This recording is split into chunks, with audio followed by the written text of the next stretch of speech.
Hello everyone, welcome back to our YouTube channel Krish and cozy Denmark. क्या आपको पता है डेनमार्क पूरे यूरोप की 4th कंट्री है एक्सपेंसिव। और इसका एग्जांपल मैं आपको दिखा सकती हूँ। ये है यहाँ की टैक्सी जो कि मर्सिडीज़ है।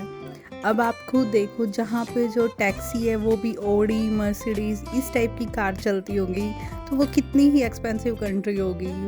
और उसके बाद हम चलते हैं गार्डन की ओर, क्योंकि डेनमार्क में अगर आप इंटरनेशनल हो तो यहाँ की गवर्नमेंट आपको गार्डन प्रोवाइड कराती है ताकि आप अपने बच्चों को गार्डनिंग सिखा सके। अगर आपका बेबी 3 ईयर्स से ज़्यादा की एज का है तो हमने भी रजिस्ट्रेशन किया था और हमें गार्डन प्रोवाइड हो चुका था और हम जाने वाले थे इस गार्डन में। ये गार्डन आपको रेंट पे मिलता है 1 ईयर के लिए, आप उसको आगे रेन्यू करा सकते हो। तो सबसे पहले पहुँचते ही हमें दिखे ये एप्पल के बहुत सारे ट्रीज़, पूरा एप्पल का गार्डन बनाया हुआ था ये।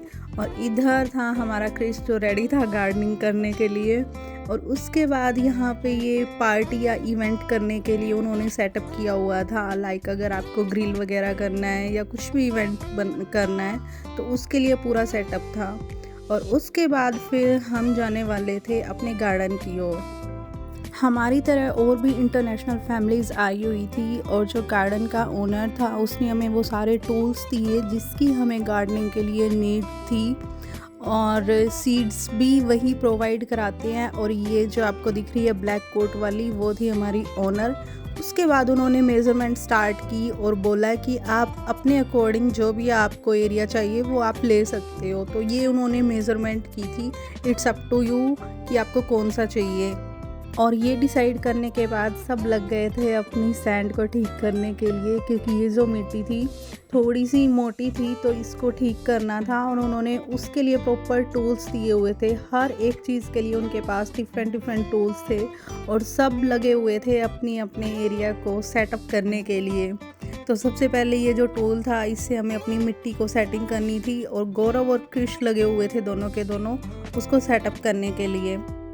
हम इंडिया में हमारे जो फार्म होती हैं, खेत होते हैं, भले ही कभी कभी गए हो, लेकिन यहाँ की गवर्नमेंट अपने जो भी सिटीज़न होते हैं या यहाँ पे जो भी किड्स हैं उनको नेचर के साथ बहुत ज़्यादा कनेक्ट रखती है।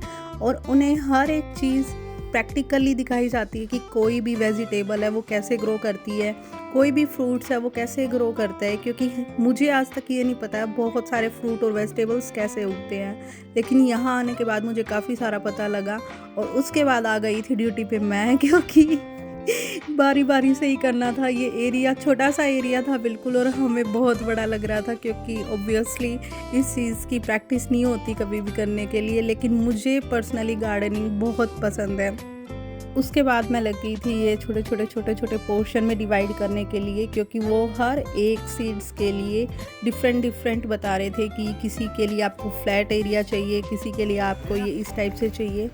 और उसके बाद फिर सीड्स लगाने शुरू किए हमने। ये था सबसे पहले स्पिनच के सीड्स थे, जिसके लिए हमें एक छोटा सा बेड टाइप तैयार करना था और उसके अंदर 3 centimetre deep and 3 centimetre away इस तरीके से हमें सीड्स को लगाना था इसमें। और ये थे पोटैटो, ये रेड अनियन, ये वाइट अनियन, और भी बहुत सारे सीड्स थे हमारे पास, लाइक कैरेट, स्पिनच और बीन्स, ब्रॉड बीन्स, बहुत सारी उन्होंने दी हुई थी सीड्स। ये ब्रॉड बीन्स के बीज थे जो उन्होंने बताया था कि कैसे लगाने हैं।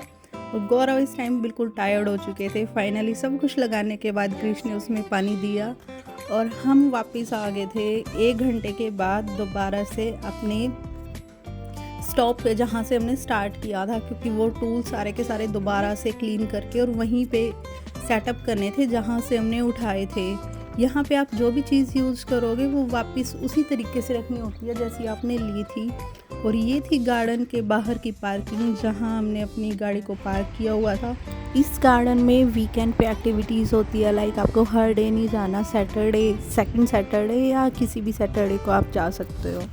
सो आप हंसते रहिए, मुस्कुराते रहिए और हमारी डेनमार्क की वीडियोस का मज़ा लेते रहिए। See you in the next video and don't forget to subscribe our channel. Bye bye.